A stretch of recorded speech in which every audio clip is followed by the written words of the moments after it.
J'ai eu l'occasion de le dire, nous sommes pour une unification, une union des Français sur des objectifs, sans que personne ne tire la couverture à soi sur un sujet aussi important que celui-ci.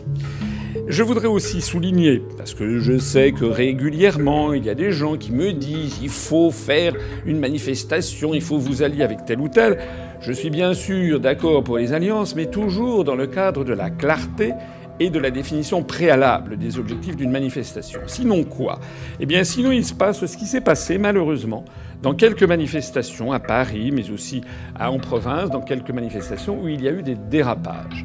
Des dérapages, des fake news, des propos tout à fait excessifs, des débordements, des paroles malencontreuses, des pancartes fâcheuses, et puis également des personnes qui ne sont pas forcément souhaitées dans une manifestation. Et vous l'avez vu, vous le voyez, les médias, certains médias du moins, s'ingénient à aller chercher tel ou tel passage d'une manifestation pour ensuite faire un effet d'optique et un effet d'amalgame, de telle sorte que les personnes qui sont à la tête d'une manifestation risquent de se voir imputer les débordements de tel ou tel.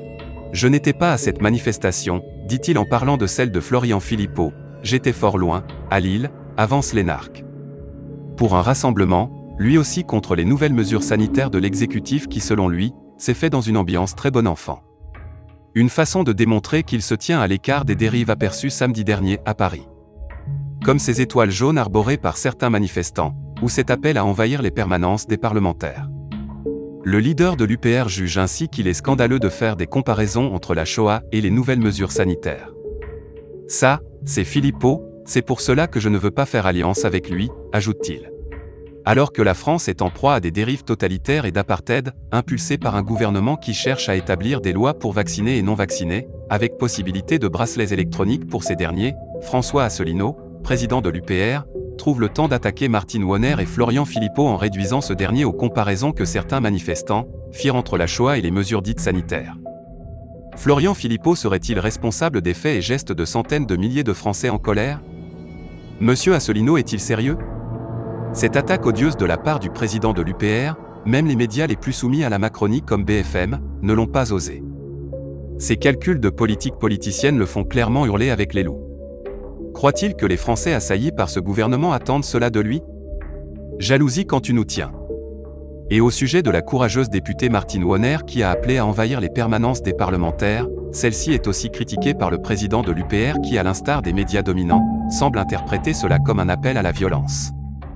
Ce qui est démenti par l'intéressé qui maintient d'ailleurs toujours ses propos.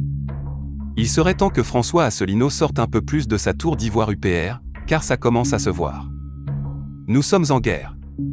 La diabolisation est le lot de ceux qui agissent, et non de ceux qui cherchent à rester lisses. Je crois quand même être hyper réglo sur cette affaire. Ceux qui me disent « c'est de la récup », vous êtes des guignols. Je suis le seul politique quasiment à m'être élevé contre cette affaire depuis le début. Avoir sorti des livres, avoir fait des mobilisations. On est les seuls, et là on peut le dire, totalement les seuls à avoir fait des manifestations. Les seuls, sous les fenêtres de Véran, depuis 36 semaines, quand il neigeait, quand il grêlait, quand il pleuvait. Chaque semaine, on a invité tout le monde. Il y en a qui n'ont pas voulu venir, ils viennent au dernier moment. Très bien, ils sont quand même les bienvenus. Parce que la cause est trop importante. Mais un tout petit peu de décence. Un tout petit peu de décence. Voilà, c'est tout. Et ceux qui ne sont pas contents, je m'en fiche. Voilà, je m'en fiche. Vous aviez qu'à vous battre. Vous aviez qu'à montrer que vous êtes si brillant et si fort pour mobiliser le peuple de France. Parce que jusqu'ici, on vous a pas beaucoup vu. Voilà. Moi, tous les grognons et les râleurs professionnels qui n'ont pas remué le petit doigt depuis un an et demi, non, stop. Mais le peuple de France ne s'en laisse pas compter. Nous sommes un vieux et noble peuple. Nous sommes un très grand peuple. Nous sommes un peuple qui puise ses racines dans les siècles et les millénaires.